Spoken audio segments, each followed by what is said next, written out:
Now, according to head football coach Corey Fuller, on National Signing Day, February 3rd, you can expect more Jaguars to be signing. So you can see more hats like this coming soon. So right now we're here at the Railroad Square Art District in Tallahassee, Florida. And if you go behind me here past FAMU Way, you'll be at Al Lawson, home of the Florida A&M Rattlers men's basketball team. And now if you come this way and go past Gaines Street, you'll be at the Donald Tucker Civic Center, home of the Florida State Seminoles men's basketball team. At the 5A state title game, Rutgers fans showed up in the thousands here to support their Raiders as they take on American Heritage, looking to win their first state title. The NFL was not keen on his decision, and we're disappointed as this move came an hour and a half before the scheduled time. As of right now, no NFL teams have reached out to Kaepernick after his workout. Now, even though the Seminoles have received a double bye heading into next month's ACC tournament, they still must focus on what's ahead. 2 of their next 3 games will be on the road. The Rattlers will now go on the road to face Norfolk State in their first conference game of the season. This is Bobby Rondil, News 20.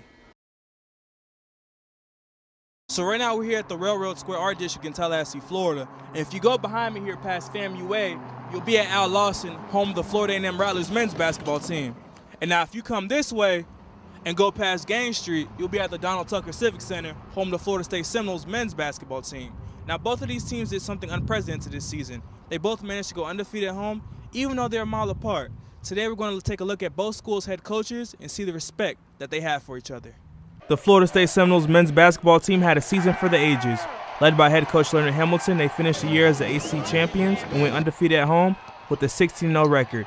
Head coach of FAMU men's basketball, Robert McCollum, spoke on the excellence that Coach Hamilton and the team has shown this season. Well, first of all, Coach Hamilton has done just an extraordinary job. During the duration of the time that he's been at FSU, from the time he's just turned the program around, the foundation that he laid, the culture that he's created, such that he's been able to sustain winning. Not to be outdone, the Rattlers had a great year as well, as they managed to go undefeated at home for the first time since 1989 with an 8-0 record. For head coach Leonard Hamilton, he is not surprised by what Coach McCollum has managed to accomplish. I'm not surprised at all. He's done a great job. He's a student of the game. I'm very proud and respectful of the fact of what he's doing, and he's going to continue to keep improving Florida A&M's program. Not only does Coach Hamilton have respect for Coach McCollum and what he's done at Florida A&M, he also has a special connection with him that many do not know about.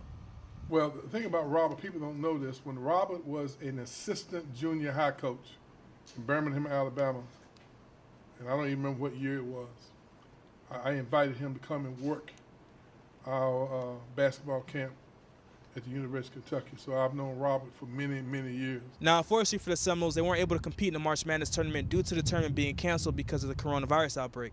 And for the Rattlers, they weren't able to compete in the MEAC tournament because of NCAA violations. I'm Bobby Rondil in Tallahassee, News 20. So today we're here at Galby High School where sports decided to return this school year. The question is, how safe are athletes while playing in a pandemic? Sports are finally back, and athletes are able to do what they love, even while in the pandemic. But their safety is still a concern, as COVID-19 can leave possible long-term damage. Dr. John Irwin, a cardiologist and chairman for North Shore University Health System, went into detail explaining those possible effects. We are seeing a subset of people who do get really sick from this, and then there's a subset that we call the long haulers that can have some progressive symptoms that persist for quite a while. And so that can affect almost every system in the body, including the heart. Thankfully, again, in our younger athletes, we're not seeing so much of that in that group of people. Now, to keep athletes safe, it is up to people like coaches and other team staff to help put guidelines in place to protect their health. Godby High School head football coach Brandon McCray explained some of the things that he does to keep his team safe. What are some of the guidelines that you and the school have implemented to help keep athletes safe while they're playing high school sports?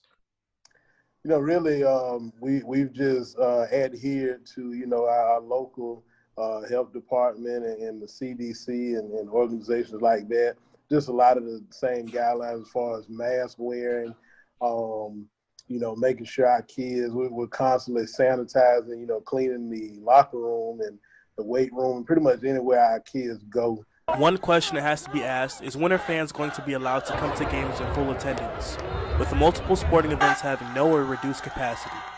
Dr. Owen explains that filled stadiums probably won't be happening anytime soon.